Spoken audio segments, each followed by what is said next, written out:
Dear Tony, welcome to Kyiv. I think we don't need any formal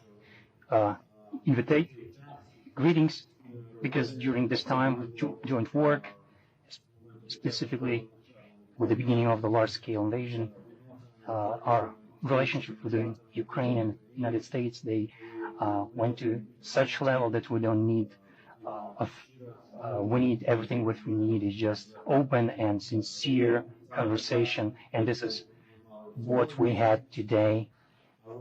However, I would like to thank the State Secretary for you begin the day visiting the cemetery, Berkovetsky Cemetery. I will comment this. Just today we begin a new tradition, and I'm grateful to the State Secretary for being the first, the chief of the Foreign Service of other country, who began his visit with honoring fallen Ukrainian soldiers who died repelling the large-scale invasion. Today, I mentioned, Tony, that we have so many, unfortunately, we have hundreds of such cemeteries across Ukraine, and everyone, and they are visible because on the graves of soldiers we have flags. And I would like to sincerely thank Tony for he was today with me, and he shared this emotional moment with me, and he honored the fallen. However, also he demonstrated the highest level of respect to Ukrainian soldiers who are continuing their fight, who are continuing the counteroffensive, and they're participating in defensive action, and they defend Ukraine. For me today, it was very important to hear the words of the State Secretary about the high estimate of the actions of our soldiers, of officers, and of all defense forces of Ukraine. It's truly objective assessment that includes the difficult reality on the battlefield and those heroic actions that Ukrainian soldiers are doing. However, let's get to the substantive part of our negotiations. Today, we learned one more time that the United States continue to be the leading partner and ally in the repelling of Russia. It relates to all of the issues, humanitarian, energy, military, everything that comes from the United States, and we're grateful for that. We're grateful to the Biden administration for the presidential foreign service, and specifically to the State Secretary, to Congress, and every American citizen who supports Ukraine in this fight. Military aid that is provided to Ukraine, and financial aid, and other types of, these are not charity. I would like to underline this one more time. This is the most profitable investment into the security of Europe and Euro-Atlantic space and the whole world. Today, Ukraine, with the support of partners, we hold the advance of Russia. We make them to decline their and imposing their will on other countries, and besides, we're not putting any American soldier's life under the threat. It's our people who are fighting, using, and employing specifically weapon systems of our partners. We never asked to send the U.S. troops to Ukraine, and we are not going to ask this. But we truly need support in this fight, and this support is also a recognition of this mission that Ukraine carries out in a global history context. Today, it's not a surprise, we spoke a lot about weapons. We thank for already approved decisions, and funded decisions. It's very important. The State Secretary is going to go back with maximum clear our necessities and our requirements to increase air defense capabilities.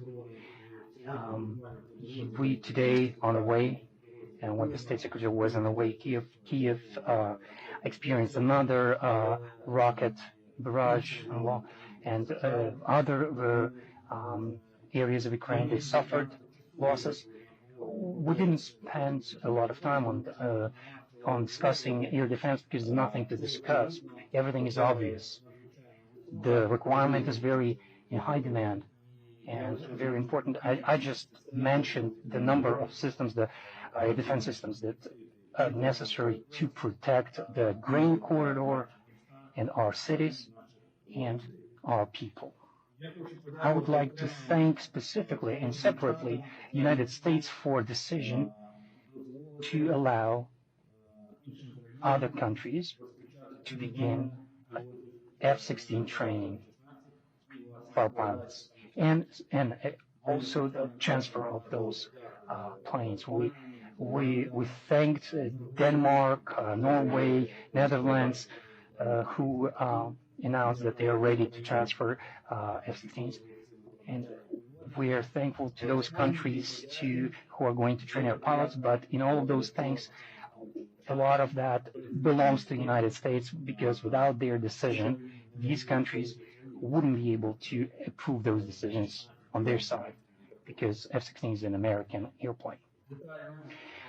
In details, we discussed providing long-range rockets at the camps. We had substantive discussion. I'm very happy that this option is still open, and we're expecting and we're relying on discussion inside of the presidential administration, American presidential administration. We're waiting so they would stop and discuss this more in details. And we know that it's not just enough to just bring other countries' weapons here. We need to increase production of weapons of different types, and it's truly that there were times for the world to get rid of weapons, but now the world is arming itself. I informed the State Secretary on our plan to hold first forum of defense industries, where Ukrainian international companies are going to join their efforts to develop and maintenance weapons. We're going to integrate the defense industry of Ukraine to NATO industry, and I'm grateful for the State Secretary for confirming that the U.S. and American companies will participate in this very important event. A couple words on about grain export. Our views are common. We think that the most prospective is the Danube grain corridor. We're going to develop it, and we're going to and separately we discussed, of course, peace formula, and we coordinated the future next steps to increase and strengthen the circle of participants. And as an initiative of President Zelensky, and we stated that peace formula is the foundation for stopping war, and there is a historical moment in this, and it's first time in my memory that the rules of the end of the war not decided are not by the aggressor, but the rules of stopping the war is setting by the country that was attacked. It's very important for the international diplomacy, international law. It's a fair and just approach, and that's why we agreed upon next steps, and we're going to take together. And finally, one question I'd like to mention is the civilian prisoners. I informed the State Secretary that Russia implements the most massive operation in the new history on imprisonment of civilians. Tens of thousands of people are getting into Russian captivity simply because they are Ukrainians and they are not, and the Russian occupation power don't like it. They don't like them. We understand that the world needs a more proactive mechanism to release those people. There are still many questions, but we shouldn't allow Russia to establish a precedent, a case, where them and other evil regimes can use imprisonment of civilians as a weapon of war. Our both expert teams will hold consulting and discussing what international law instruments and tools are available to release these people, and maybe to discuss what tools should be installed. And would like to thank also the State Secretary for everything that we discussed, all of the efforts, like peace formula, relations with African countries, weapons, counteroffensive. All of that in the center of discussion for the State Secretary was always a person is in the center, a person's security, a person's rights and freedom. And because of this approach, we always find solutions. Because everything what we do for the people. And this relates to such things as returning McDonald's to Ukraine, which returned and became a symbol of returning of American business back, and the symbol of assurance that it's possible to create a big business in Ukraine and be with the people during hard and important time of their life. And thank you very much one more time, and for the negotiations that we held with the Prime Minister, with the President of Ukraine. They were very fruitful, and I'm sure that in the future we will have some new decisions made, and we'll continue our motion ahead. And no one in the world who's doubting that Ukraine and the United States will stand shoulder by shoulder till the end of the victory. Today they saw and they received a new signal that they are wrong. We're moving forward together because we understand this war. Not just about it's not about the future of Ukraine. It's about the future of the world, and we should defend this world jointly. Tony, please. Dmytro, thank you very, very much. Let me start by saying how moving it was to join you this morning in paying tribute to Ukraine's fallen soldiers who gave their lives for the freedom of this country. We talk about numbers and statistics a lot, but standing there with Dmytro in front of the graves of the fallen and seeing the photographs of each one brings home powerfully the real story, the human story of lives lost, cut short because of this horrific Russian aggression. And it's also a powerful reminder of the extraordinary resilience, courage, and determination of the Ukrainian people and Ukraine's armed forces. This is now my 6th trip as Secretary of State to Ukraine, and the 4th since the Russian full-scale invasion began February 24th of 2022. And I keep seeing the same thing, that determination, that resilience, that commitment on the part of all Ukrainians to build a future where they can live safely and live freely in a thriving democracy, fully integrated with Europe. Ukraine is the home of incredibly proud people who are driven by a fierce belief in themselves, in their freedom, in their right to choose their own path. A nation united by common sacrifice but fortified by the righteousness of their fight. And that spirit is everywhere. I saw it again today in the men and women who are reopening or visiting businesses in Kyiv, in the children returning to class for the new school year, in the families and communities defiantly continuing to live their lives, even as Putin seeks to end them. The United States is committed to empowering Ukraine to write its own future. In the crucible of President Putin's brutal and ongoing war, the United States and Ukraine have forged a partnership that is stronger than ever and growing every day. We will continue to stand by Ukraine's side, and today we're announcing new assistance totaling more than $1 billion in this common effort. That includes $665.5 million in new military and civilian security assistance. In total, we committed over $43 billion in security assistance since the beginning of the Russian aggression. Now, since I was last here almost exactly 1 year ago, Ukrainian forces have taken back more than 50% of the territory seized by Russian forces since February of 2022. In the ongoing counteroffensive, progress has accelerated in the past few weeks.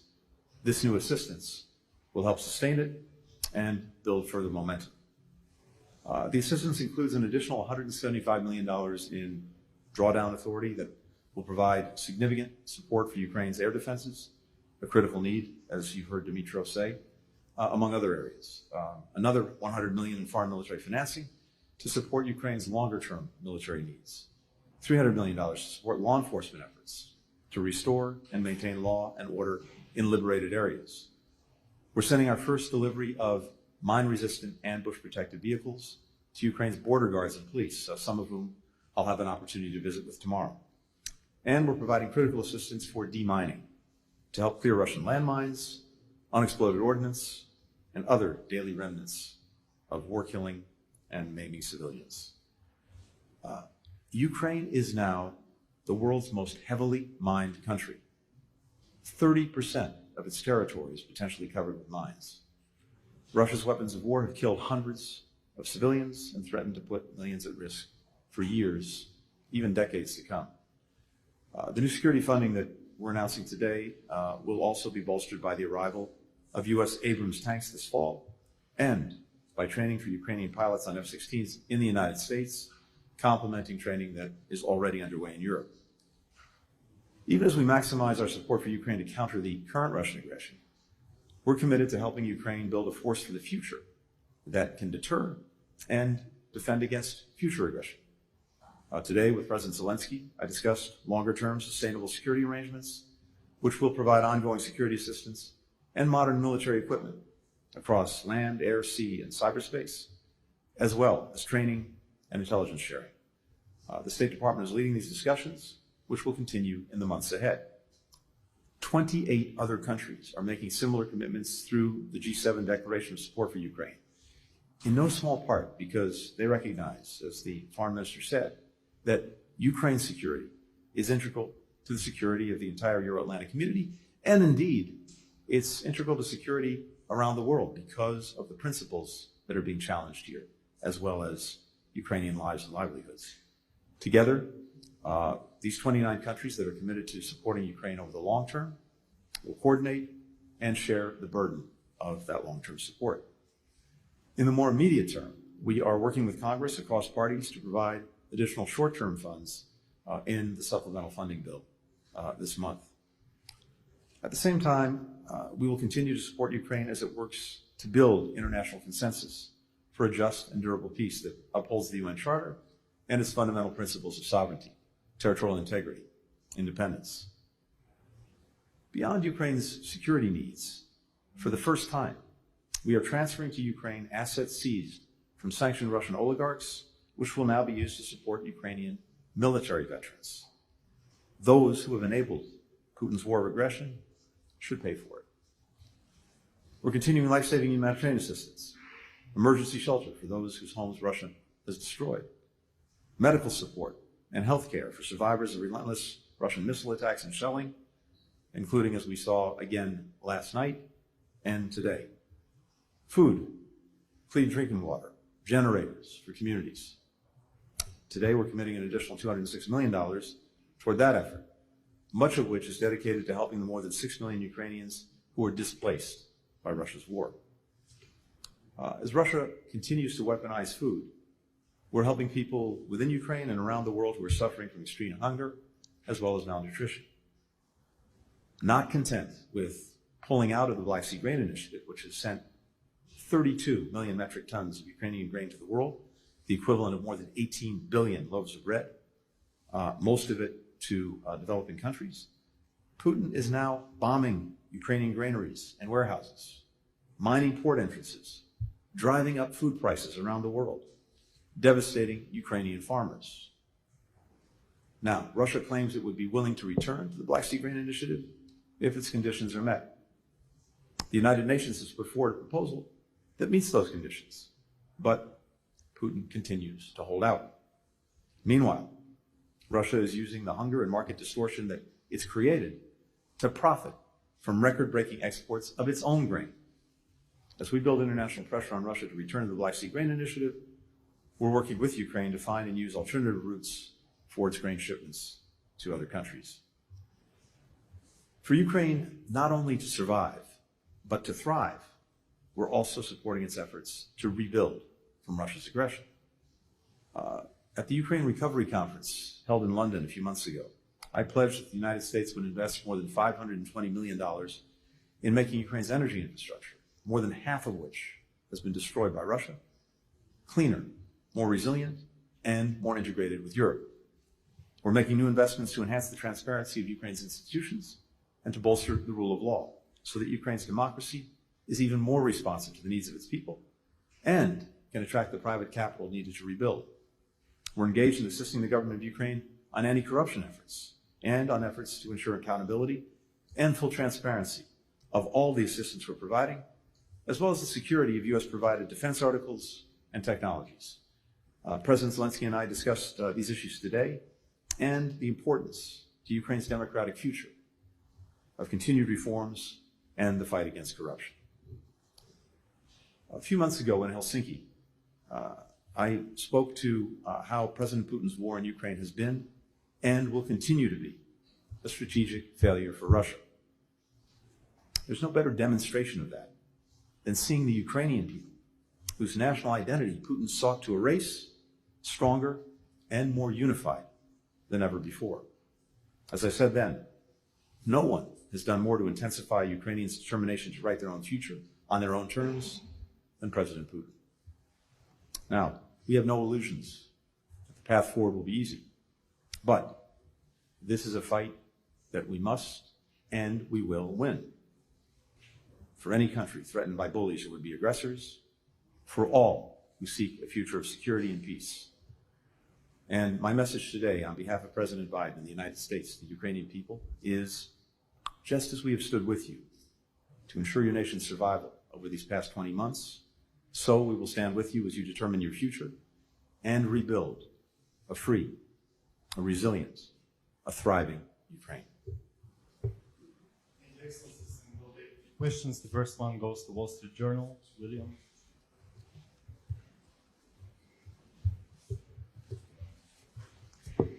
Thank you so much, both of you. Secretary Blinken, you said you have no illusions that the fight will be easy. What did you hear, what one or two things did you hear on this trip from President Zelensky or others that you can take back to President Biden and the American people and say this is a fight that Ukraine can win, or this is a fight that it makes sense for the U.S. to support? And also, for Foreign Minister Kuleba, I wanted to ask a similar question. Are you at all worried about waning political support for the war in Ukraine in the United States? Thank you. Will, thank you. First, as I said, it's important to put where we are, where Ukraine is in perspective. As I mentioned a moment ago, I was last here almost exactly a year ago. And in that time, in the year since I was last here, Ukraine has taken back more than 50% of the territory that Russia has seized from it since February of 2022. In the current counteroffensive, we are seeing real progress over the last few weeks. As it happens, President Zelensky just returned from the front lines, so I was able to hear directly from him his assessment of the counteroffensive.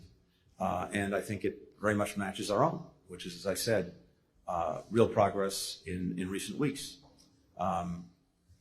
We are doing everything we can to maximize our support to Ukraine as it pursues the counteroffensive. And ultimately, as I've said before, one thing above all other things will make the difference, I'm convinced. Beyond the extraordinary work that Ukrainians are doing, beyond even the equipment, the support, the training that we and dozens of other nations are providing, the fundamental difference maker is that Ukrainians are fighting for their own country, for their own future, for their own freedom. Russians are not. And that gives me tremendous confidence that Ukraine will prevail.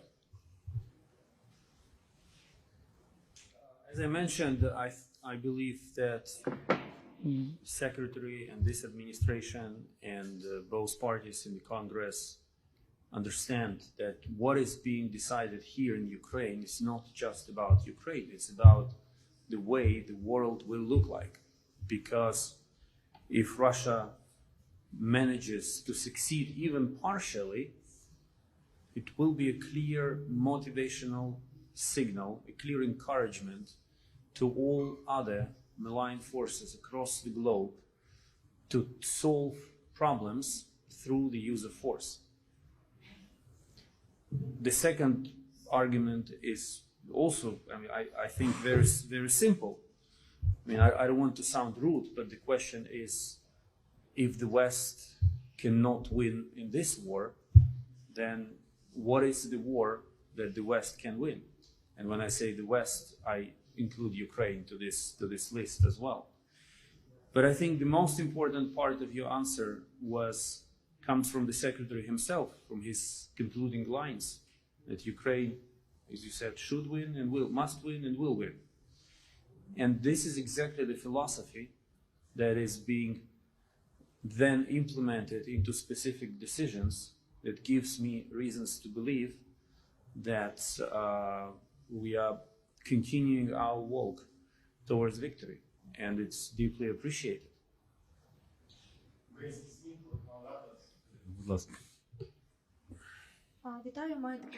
Hello, I have such question to Mr. Antony. What I discussed with Paul Whelan, who Russia is holding him for 4 years in the prison, and also Russia is holding our Ukrainians in prisons. So will United States will include, get engaged into the discussion and to the negotiation of returning Ukrainians from the prison? Thank you very much. First, let me say that for me, the well-being, the security, the safety of Americans everywhere, and particularly overseas, is my number one responsibility, and that very much goes to Americans who are being unjustly detained, including Paul Whelan, and of course, Evan Gershkovich. We are focused every day on trying to bring them and other unjustly detained Americans home. When it comes to Ukrainians who are being detained, civilians, as you've heard Dmytro refer to, as well as prisoners of war, of course, Ukraine has been in the lead on seeking to secure their freedom. But if there are any ways we can support that effort and help that effort, of course, we'll do it. Next one goes to CNN, Jennifer.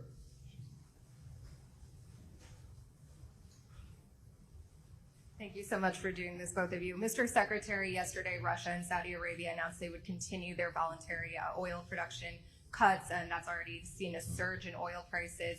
Are you concerned that this is going to have an impact on Americans at the pump, and are there going to be consequences for Riyadh, as was warned last year when we saw similar moves? And then to both of you, today Putin spoke with MBS and praised their economic cooperation. Does this give you concerns that Saudi Arabia could be an honest broker in any peace negotiations, given the close ties between the two?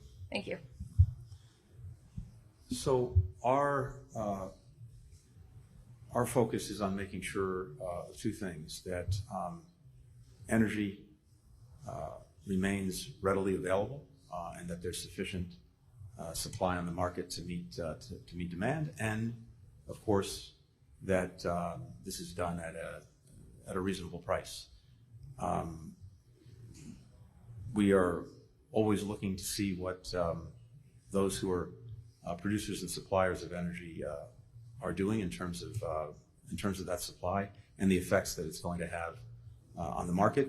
So we will look at this carefully in the days and weeks ahead to see the results that it actually produces. You can get an immediate bump in price, but that may quickly settle down to something lower. So it's something we'll be looking at, again, with the objective of ensuring that there is sufficient energy on world markets to meet demand and at a fair price.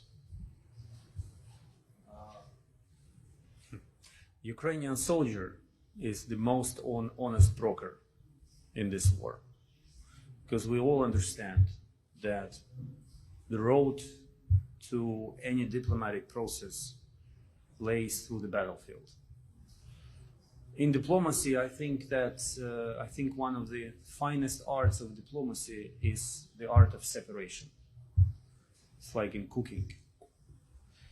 And I believe it's no coincidence that while Saudi Arabia and Russia discuss strengthening economic cooperation, Saudi Arabia hosts a very important meeting in Jeddah dedicated to the realization of peace formula proposed by Ukraine. And I believe that the art of Saudi diplomacy here is to separate these tracks. And we welcome their effort to bring together various countries, to make them sit at the table in Saudi Arabia and discuss how to restore peace in Ukraine on Ukraine's terms. This is very important. Валерія, прошу вас. Thank you. My first question is to Secretary Blinken. As we know, Ukraine and USA started talks about security guarantees. Can you give us a little more information, how's it going, and when we will hear the first maybe results? І моє друге запитання до міністра Кулеби. My next question to Mr. Kuleba. What do we expect from the General Assembly, and what are our goals, and what are we going to get out from that event?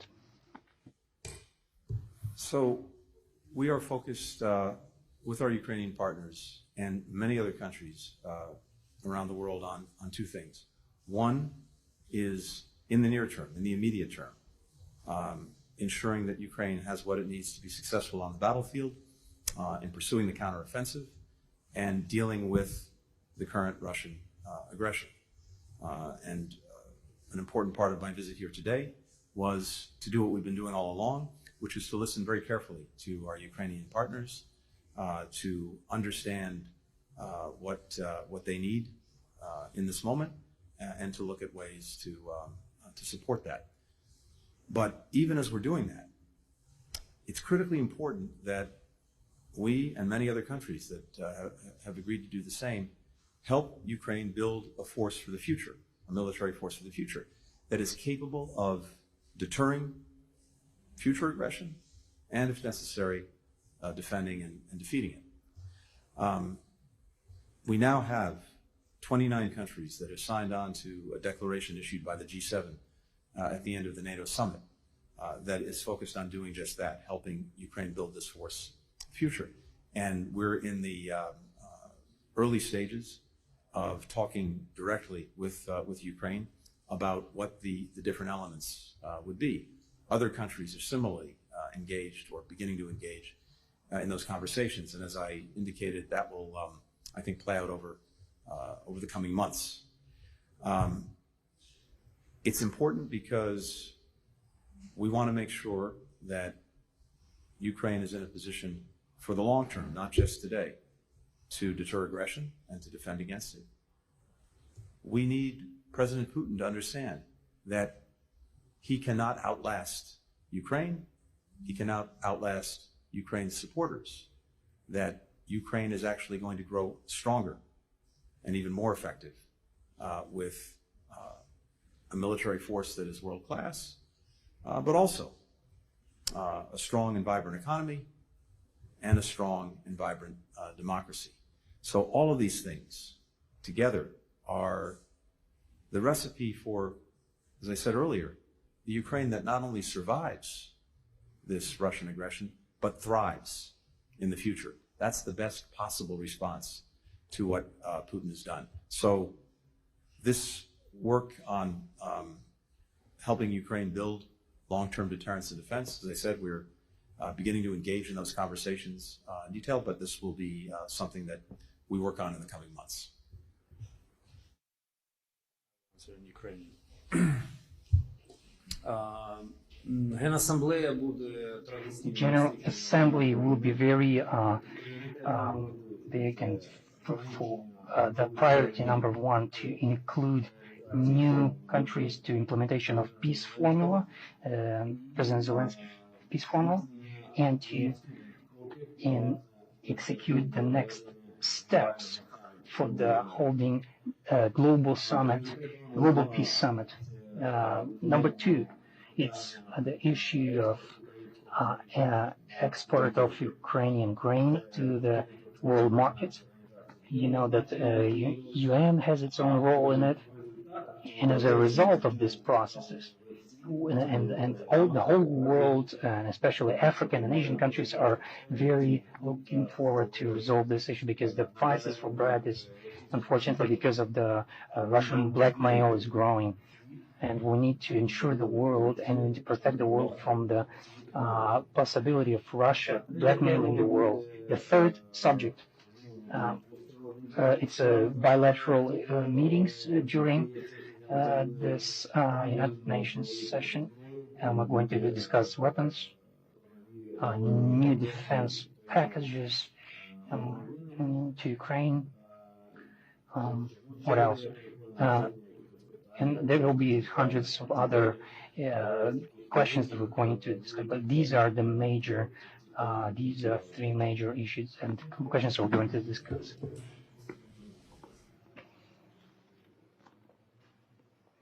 Я вас вітаю. Як людина, яка це вперше робила, ви